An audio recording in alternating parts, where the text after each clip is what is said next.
বিসমিল্লাহির রহমানির রহিম। মাননীয় সভাপতি,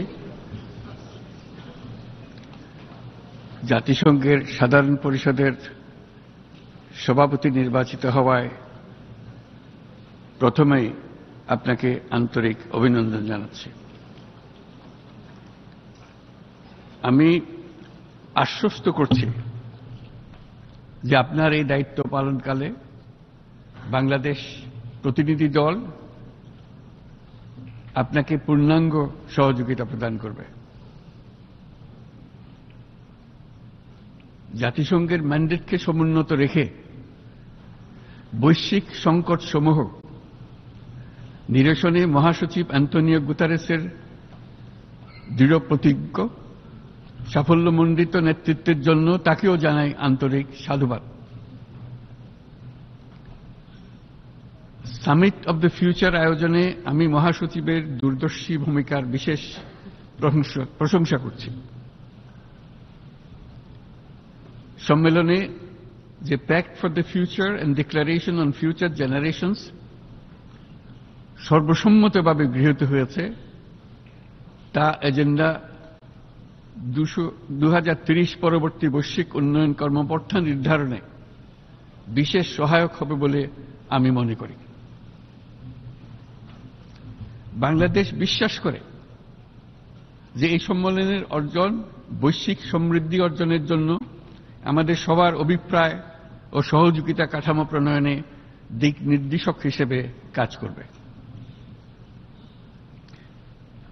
এই জুলাই আগস্ট মাসে বাংলাদেশে যে যুগান্তকারী পরিবর্তন সংঘটিত হয়েছে তার প্রেক্ষিতেই আজ আমি বিশ্ব সম্প্রদায়ের এই মহান সংসদে উপস্থিত হতে পেরেছি।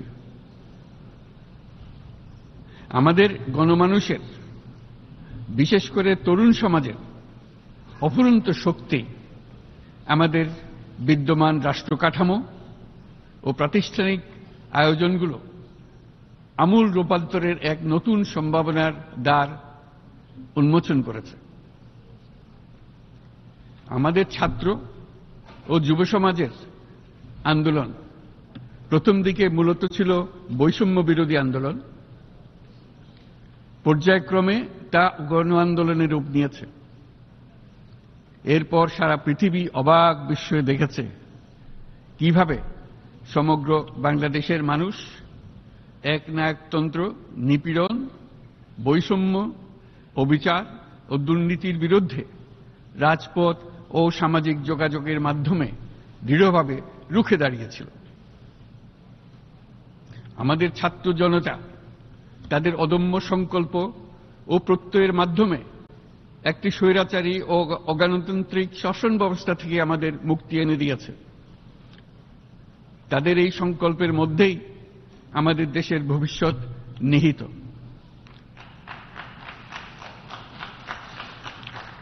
যা এই দেশকে বিশ্ব সম্প্রদায়ের মাঝে একটি দায়িত্বশীল জাতির মর্যাদায় উন্নত করবে বলে আমি বিশ্বাস করি। এই গণ আন্দোলন রাজনৈতিক অধিকার ও উন্নয়নের সুবিধাবঞ্চিত বাংলাদেশের আপামর জনসাধারণকে ঐক্যবদ্ধ করেছে। বাংলাদেশের মানুষ উন্নয়ন কর্মকাণ্ডকে অন্তর্ভুক্তিমূলক অংশীদারিত্ব রূপে দেখতে চেয়েছিল।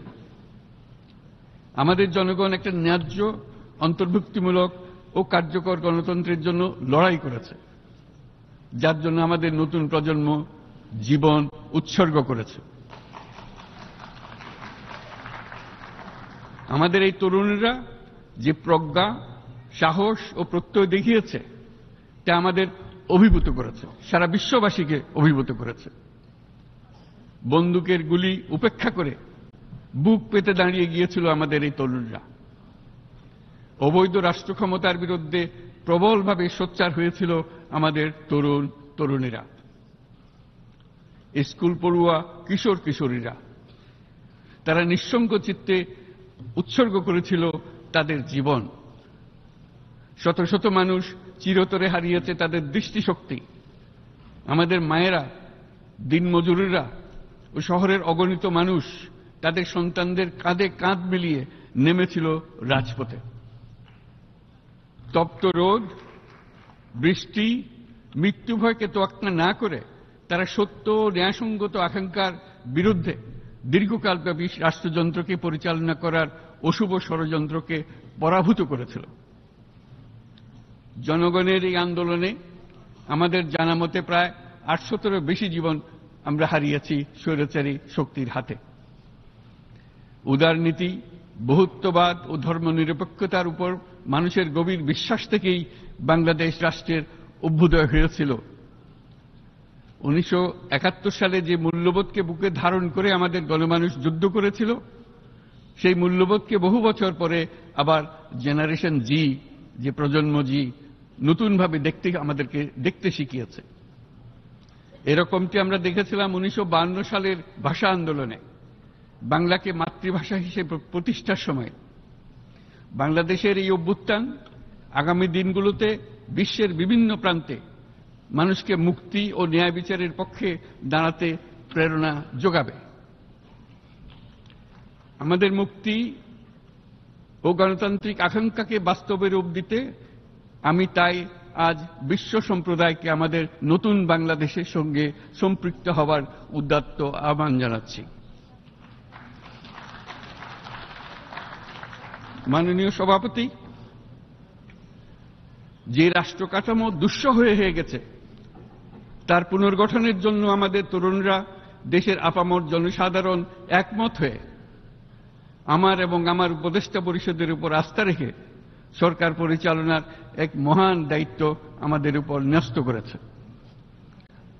এই দায়িত্ব গ্রহণের পর আমরা গভীর বিস্ময় ও হতাশার সঙ্গে মুখোমুখিভাবে দেখতে পাচ্ছি কিভাবে সর্বগ্রাসী দুর্নীতি একটি কার্যকর গণতান্ত্রিক ব্যবস্থাকে ধ্বংসস্তূপে পরিণত করেছে, কিভাবে রাষ্ট্রের মূল প্রতিষ্ঠানগুলোকে নির্মমভাবে দলীয়করণের আবর্তে বন্দী করে রাখা হয়েছিল, কিভাবে জনগণের অর্থকে লুটপাট করা হয়েছিল, কিভাবে একটি বিশেষ স্বার্থান্বেষী গোষ্ঠী সমস্ত ব্যবসা বাণিজ্যকে অন্যায়ভাবে নিজেদের হাতে কুক্ষিগত করে দেশের সম্পদ অবাধে বিদেশে পাচার করে দিয়েছে।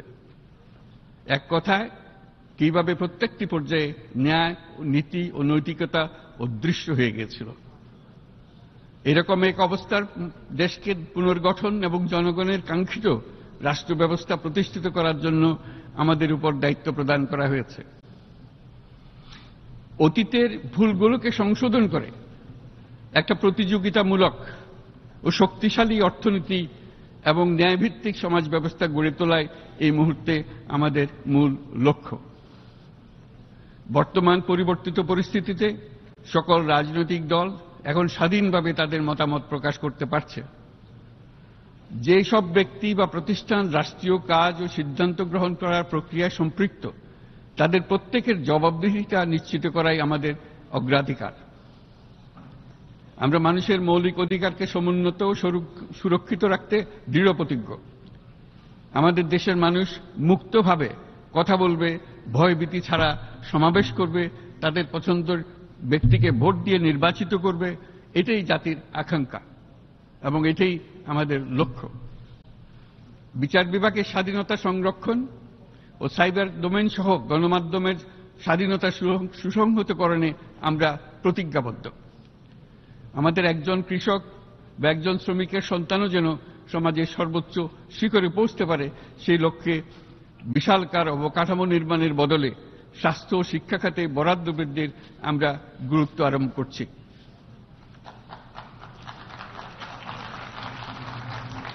রাষ্ট্র ব্যবস্থার সকল পর্যায়ে সুশাসন ফিরিয়ে আনাই আমাদের অভীষ্ট। বাংলাদেশের যেসব আন্তর্জাতিক, আঞ্চলিক এবং দ্বিপাক্ষিক চুক্তির পক্ষভুক্ত, সেগুলো প্রতিপালনে আমাদের সরকার বদ্ধপরিকর। জাতিসংঘ সহ বহুপাক্ষিক বিশ্ব কাঠামোতে বাংলাদেশের সক্রিয় অংশগ্রহণ ও অবদান অব্যাহত থাকবে। পারস্পরিক শ্রদ্ধাবোধ, মর্যাদা ও স্বার্থরক্ষণের ভিত্তিতে বাংলাদেশ বিশ্বের সকল রাষ্ট্রের সাথে বন্ধুত্বপূর্ণ সম্পর্ক বজায় রাখবে।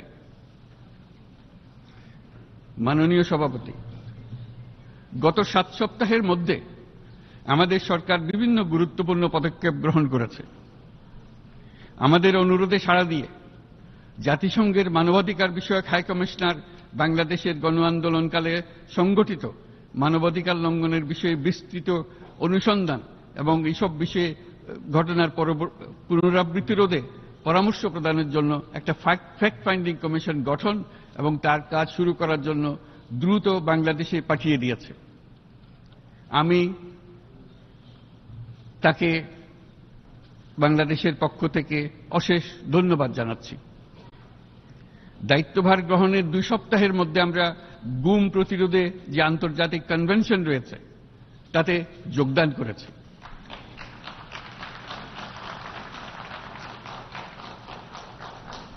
এর আশু বাস্তবায়নের জন্য প্রয়োজনীয় দেশীয় আইন ও বিধি প্রণয়নে আমরা এখন প্রক্রিয়া শুরু করেছি।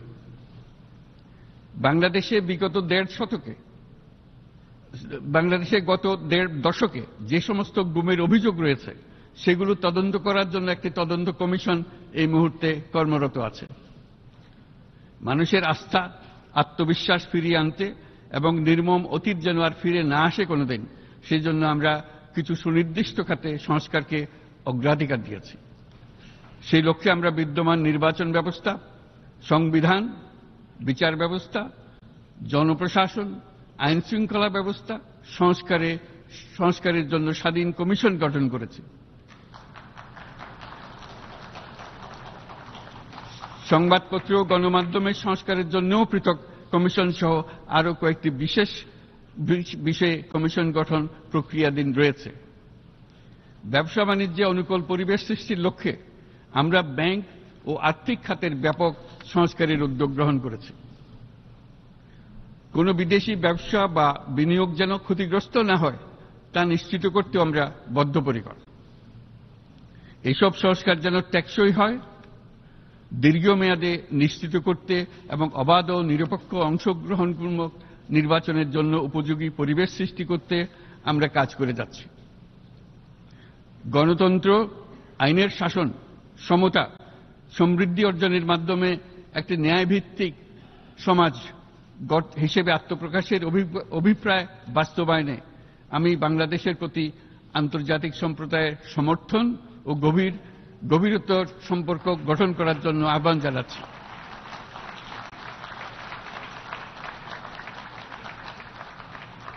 মাননীয় সভাপতি, বাংলাদেশ মনে করে যে শান্তি রক্ষা ও সংঘাত মোকাবেলা জনগণের সমৃদ্ধি নিশ্চিত করার মূল চালিকা শক্তি।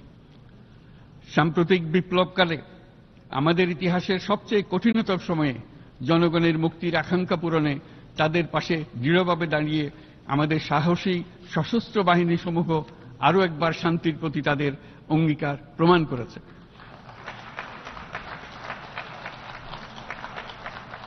এটা সম্ভব হয়েছে শান্তি রক্ষায় আমাদের অঙ্গীকারের কেন্দ্রবিন্দুতে মানবাধিকারকে স্থান দেওয়ার ফলে।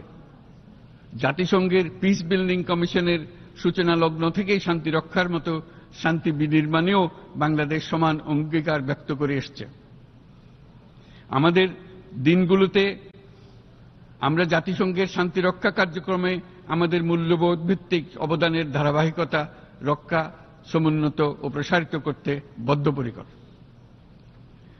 জাতিসংঘের শান্তি রক্ষা কার্যক্রমে অবদানকারী তৃতীয় বৃহত্তম রাষ্ট্র হিসেবে বাংলাদেশ এখন পর্যন্ত 43টি দেশে 63টি মিশনে শান্তিরক্ষী প্রেরণ করেছে।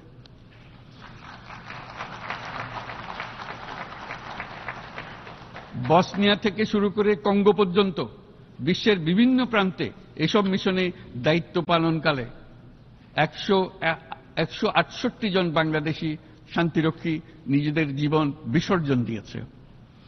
আমরা আশা করি যে কোনো অবস্থায় নানা প্রতিকূলতা সত্ত্বেও জাতিসংঘের ভবিষ্যৎ শান্তিরক্ষী কার্যক্রমগুলোতে বাংলাদেশের প্রতিরক্ষা বাহিনীর সদস্যরা একইভাবে অবদান রাখার সুযোগ পাবে।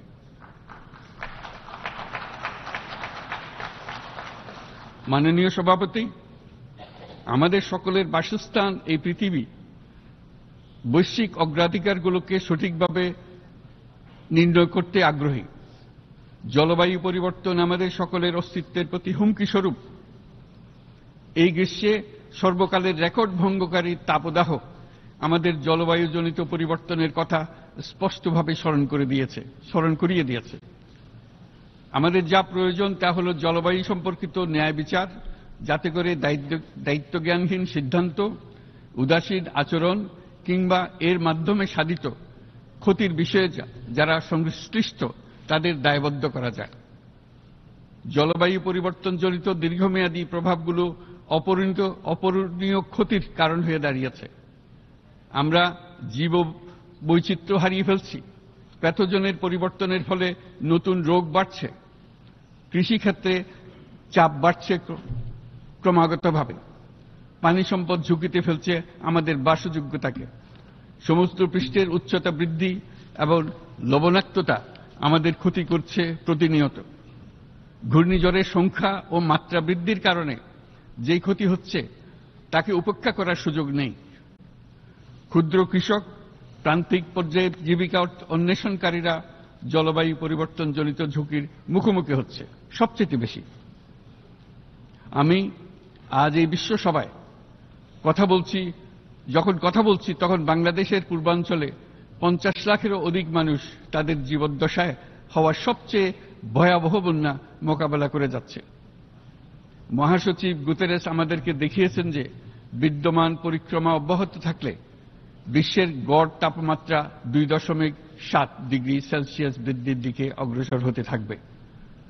তাই বাংলাদেশের মতো জলবায়ু ঝুঁকিতে থাকা দেশগুলোতে অভিযোজনের জন্য ব্যাপক বিনিয়োগের আহ্বান জানাচ্ছি।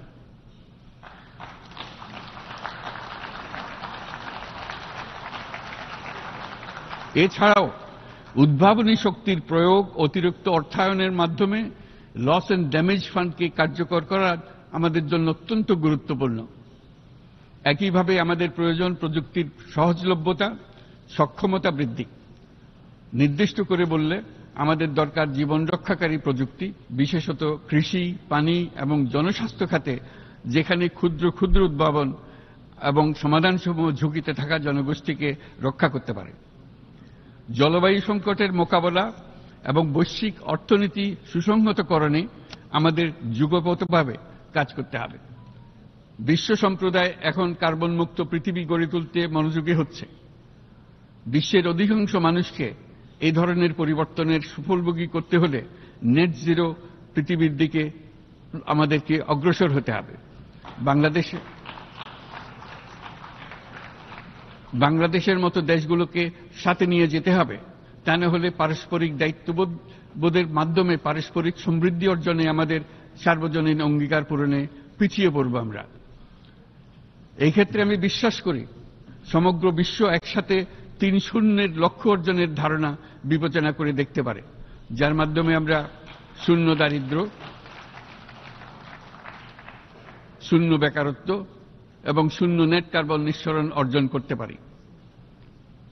যেখানে পৃথিবীর প্রতিটি তরুণ তরুণী চাকরি প্রার্থী না হয়ে বরং উদ্যোক্তা হিসেবে নিজেকে প্রতিষ্ঠিত করার সুযোগ পাবে।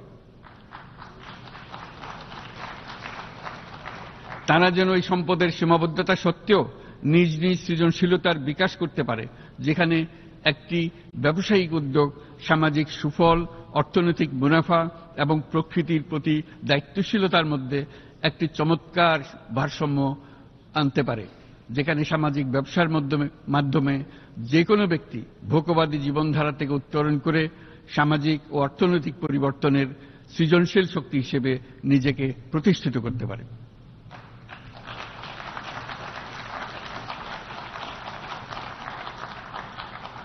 এই সময়ে তাই প্রয়োজন উন্নত উন্নয়নশীল সকল দেশসমূহ এবং বিভিন্ন অংশীদারদের মধ্যে নতুন দৃষ্টিভঙ্গি, নতুন মূল্যবোধ এবং নতুন একতা।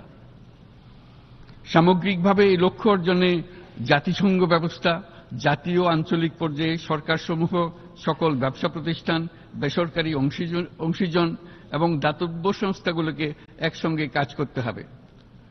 আমাদের অর্থনৈতিক কাঠামোতে সামাজিক ব্যবসাকে স্থান দিলেই নিচের অর্ধেকাংশ মানুষের জীবনে তা বিরাট পরিবর্তন আনতে পারে।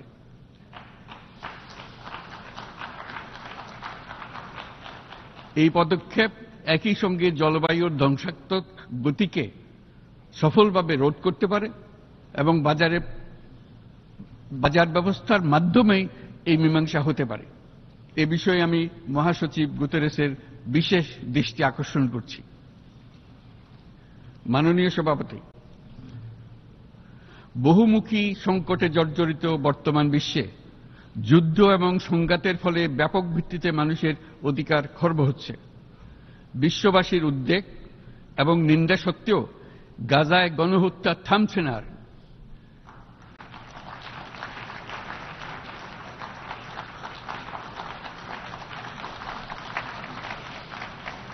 ফিলিস্তিনের মতো বিদ্যমান বাস্তবতা কেবল আরব কিংবা মুসলমানদের জন্যই উদ্বেগজনক নয়, বরং তা সমগ্র মানব জাতির জন্যই উদ্বেগের বিষয়।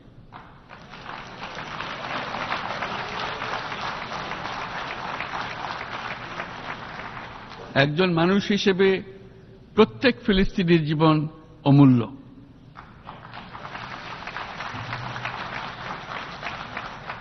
ফিলিস্তিনের জনগণের বিরুদ্ধে যে মানবতা বিরোধী অপরাধ হচ্ছে তার জন্য সংশ্লিষ্ট সকলকে দায়বদ্ধ করতে হবে।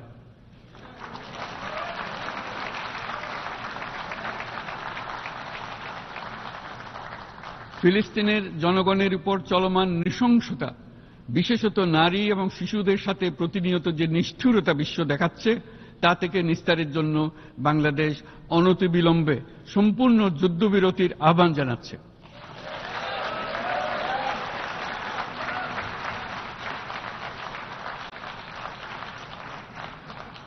দ্বিরাষ্ট্রভিত্তিক সমাধানেই মধ্যপ্রাচ্যে টেকসই শান্তি আনতে পারবে। তাই জাতিসংঘ সহ আন্তর্জাতিক সম্প্রদায়ের সকলকে এর বাস্তবায়নের জন্য এখনই উদ্যোগ নিতে আহ্বান জানাচ্ছি।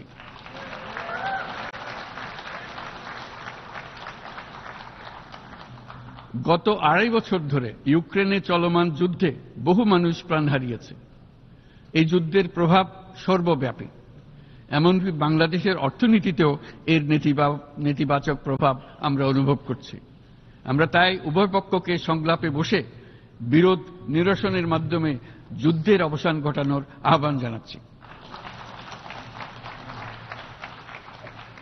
মাননীয় সভাপতি, বাংলাদেশ গত 7 বছর যাবৎ মায়ানমার হতে আগত 12 লাখেরও বেশি রোহিঙ্গাদের মানবিক কারণে আশ্রয় দিয়ে আসছে। এর ফলে আমরা বিরাট সামাজিক, অর্থনৈতিক, পরিবেশগত ক্ষতির সম্মুখীন হচ্ছি। মায়ানমারের অভ্যন্তরীণ সমস্যা থেকে সৃষ্ট এই সংকট বাংলাদেশ ও আমাদের অঞ্চলের জন্য প্রথাগত ও অপ্রথাগত উভয় ধরনের নিরাপত্তা ঝুঁকির কারণ হয়ে দাঁড়িয়েছে। মায়ানমার থেকে বাংলাদেশে বলপূর্বক বাস্তুচ্যুত রোহিঙ্গাদের সহায়তা করতে আমরা অঙ্গীকারবদ্ধ। আমরা রোহিঙ্গাদের জন্য মানবিক সহায়তা কার্যক্রম চালু রাখা এবং তাদের টেকসই প্রত্যাবর্তন নিশ্চিত করার উদ্দেশ্যে আন্তর্জাতিক সম্প্রদায়ের পর্যাপ্ত সহায়তা অব্যাহত রাখার আহ্বান জানাচ্ছি। রোহিঙ্গাদের সাথে সংগঠিত হওয়া ব্যাপক ভিত্তিক মানবাধিকার লঙ্ঘনের জন্য আন্তর্জাতিক বিচার আদালত এবং আন্তর্জাতিক অপরাধ আদালতে চলমান বিচার প্রক্রিয়ার মাধ্যমে ন্যায় বিচার নিশ্চিত করাও সমানভাবে গুরুত্বপূর্ণ। রোহিঙ্গারা যাতে নিজ দেশে স্বাধীন এবং মর্যাদাপূর্ণ জীবন যাপন করতে পারে, সেই লক্ষ্যে অনুকূল পরিবেশ তৈরিতে জাতিসংঘ অন্যান্য আন্তর্জাতিক প্রতিষ্ঠানের ধারাবাহিক প্রচেষ্টার প্রশংসা দাবিদার। এই লক্ষ্যে রোহিঙ্গারা যাতে পর্যাপ্ত নিরাপত্তা ও অধিকার নিশ্চিত করে তাদের নিজ ভূমি রাখাইনে ফিরে যেতে পারে, তার পথ সুগম করা অত্যন্ত দরকার। মায়ানমারে প্রতিনিয়ত পরিবর্তনশীল অবস্থা বিবেচনা রেখে বাংলাদেশ আন্তর্জাতিক সম্প্রদায়ের সাথে একযোগে রোহিঙ্গাদের নিজ দেশে মর্যাদাপূর্ণ টেকসই প্রত্যাবর্তনের জন্য পরিবেশ সৃষ্টিতে কাজ করতে প্রস্তুত।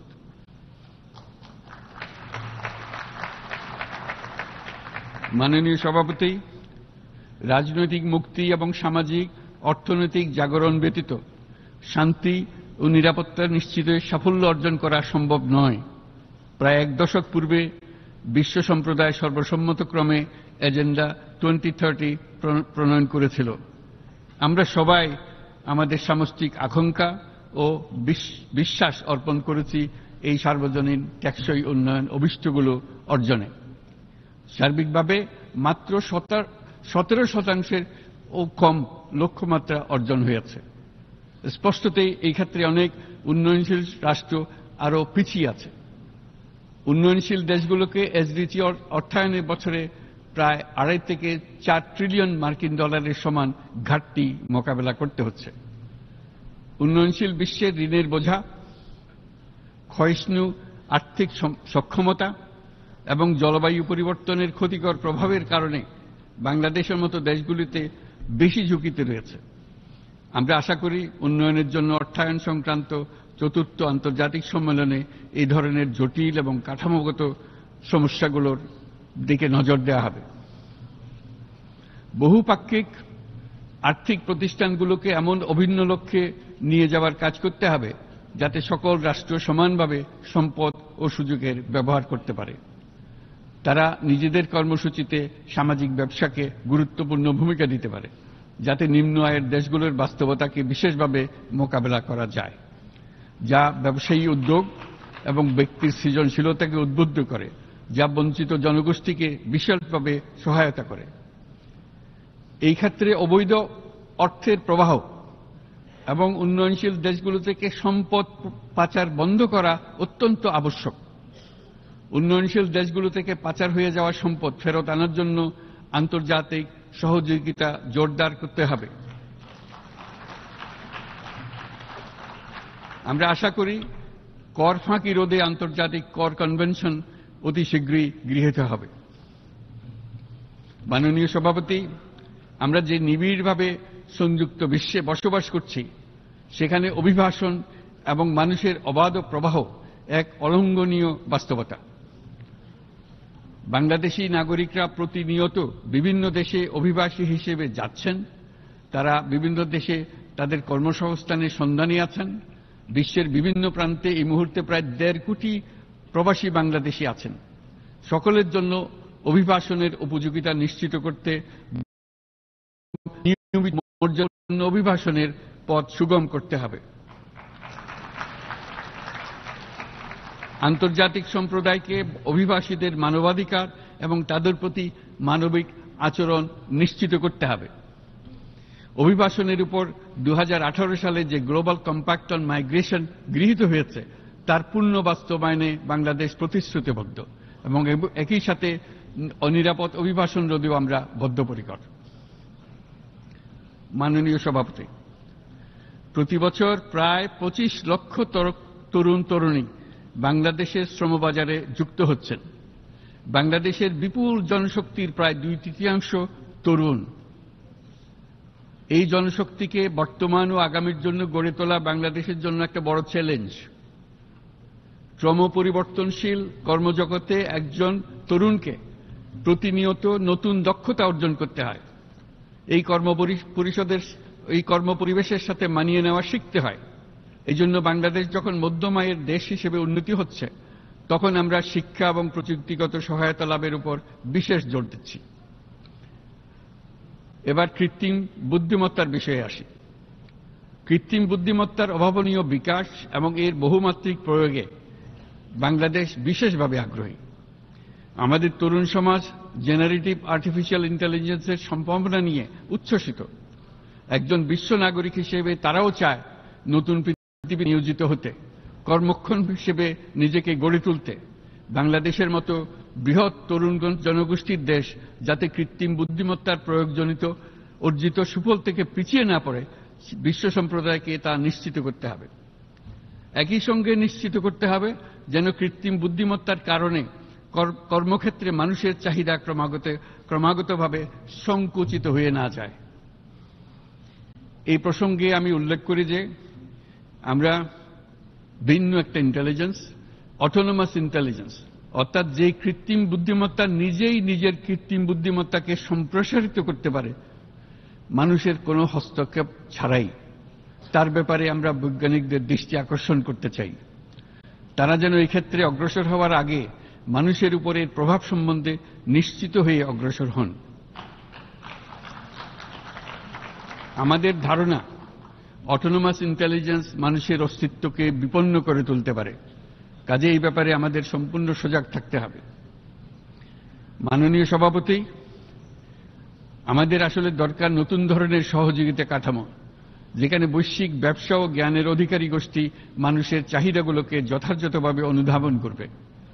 আন্তর্জাতিক সহযোগিতার মাধ্যমে উন্নয়নশীল দেশগুলোর জন্য এমন একটি রূপান্তরকারী ব্যবস্থা তৈরি করতে হবে যা কর্মসংস্থান, আর্থসামাজিক প্রতিকূলতা বা জীবিকার জন্য যুৎসয় সমাধান নিশ্চিত করবে।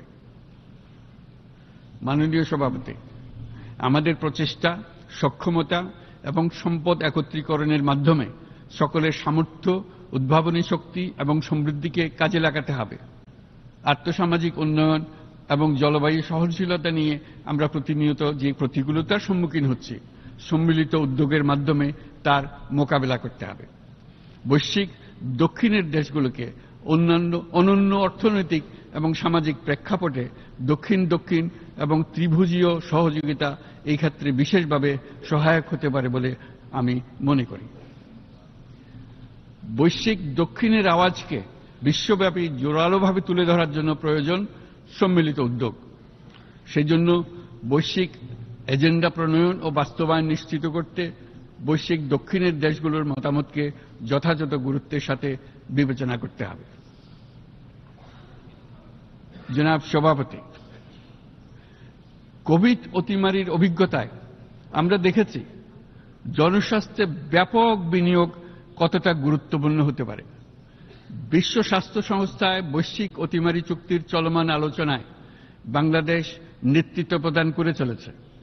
আমরা চাই কার্যকর আন্তর্জাতিক সহযোগিতা, জনস্বাস্থ্য ব্যবস্থায় অর্থায়ন, প্রযুক্তি হস্তান্তর, গবেষণা ও উন্নয়ন, ভ্যাকসিন থেরাপিউটিক্সের উৎপাদন বহুমুখীকরণ এবং সকল ভ্যাকসিনকে মেধাস্বত্ব অধিকার মুক্ত ঘোষণা করার ব্যাপারে ঐক্যমত্য গঠন। অসংক্রামক রোগসমূহের বিরুদ্ধে লড়াইয়ে এই বিষয়গুলি অত্যন্ত গুরুত্বপূর্ণ। জনাব সভাপতি,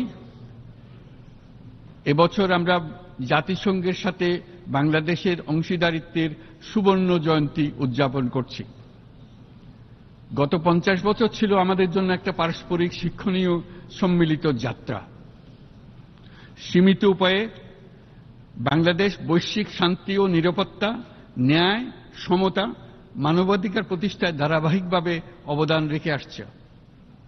আমাদের সমন্বিত প্রয়াসের পেছনে আছে সত্যিকার অর্থে একটি নিয়মভিত্তিক বৈশ্বিক ব্যবস্থা গড়ে তোলা। এই প্রসঙ্গে উদাহরণ হিসেবে আমি স্মরণ করছি 1999 সালে জাতিসংঘ সাধারণ পরিষদে ক্ষুদ্র ঋণের উপর গৃহীত রেজুলেশনের কথা। সেই সময় জাতিসংঘ 2005 সালকে ইয়ার অফ মাইক্রোক্রেডিট ঘোষণা করেছিল, যার ফলে ক্ষুদ্র ঋণ বিশ্বব্যাপী সম্প্রসারিত হবার সুযোগ পেয়েছিল। একই সময়ে বাংলাদেশের উদ্যোগে গঠিত হয়েছিল ফ্রেন্ডস অব মাইক্রোক্রেডিট। 2001 সাল থেকে সাধারণ পরিষদে কালচার অফ পিস সংক্রান্ত বাৎসরিক যে রেজলিউশন গৃহীত হয়ে আসছে, বা নিরাপত্তা পরিষদে নারী, শান্তি ও নিরাপত্তা সংক্রান্ত যে 1325 নম্বর রেজলিউশন গৃহীত হয়েছিল, তা বাংলাদেশের বিশ্বজনীন উদ্যোগগুলোর প্রতিফলন এবং অবদান। মাননীয় সভাপতি, আজ এই মহান বিশ্বসভায় বিশ্ব নেতৃবৃন্দের উপস্থিতিতে প্রতিধ্বনিত হচ্ছে শান্তি, নিরাপত্তা, ন্যায় বিচার প্রতিষ্ঠা এবং সম্পদের সুষম বন্টনের মাধ্যমে সকলের অন্তর্ভুক্তি নিশ্চিত করার আহ্বান। সদস্য রাষ্ট্র হিসেবে আমাদের প্রত্যেককে আজ গভীরভাবে অনুধাবন করতে হবে কিভাবে আমরা নারী, পুরুষ সকলের জন্য ও আগামীর দিনগুলোতে উদ্যোক্তা হবার সমান সুযোগ সৃষ্টি এবং তাদের ক্ষমতায়ন নিশ্চিত করতে পারি। সকল বৈশ্বিক সমস্যার সমাধানের জন্য আমাদের সবার হাতে যথেষ্ট সক্ষমতা, সম্পদ এবং উপায় রয়েছে। আসুন আমরা জাতীয় বা আন্তর্জাতিক যেসব প্রতিশ্রুতি দিয়েছি তা বাস্তবায়ন করি এবং অর্থনৈতিক ক্ষেত্রে সামাজিক ব্যবসার ধারণা প্রতিষ্ঠিত করে সকল প্রকার বৈষম্য ও অসমতার অবসানে ঐক্যবদ্ধভাবে আমরা কাজ করি। বাংলাদেশের তরুণরা প্রমাণ করেছে যে মানুষের স্বাধীনতা, মর্যাদা ও অধিকার সমুন্নত রাখার অভিপ্রায় কোনো উচ্চাভিলাষ নয়, বরং এটা সকলের নিশ্চিত প্রাপ্য।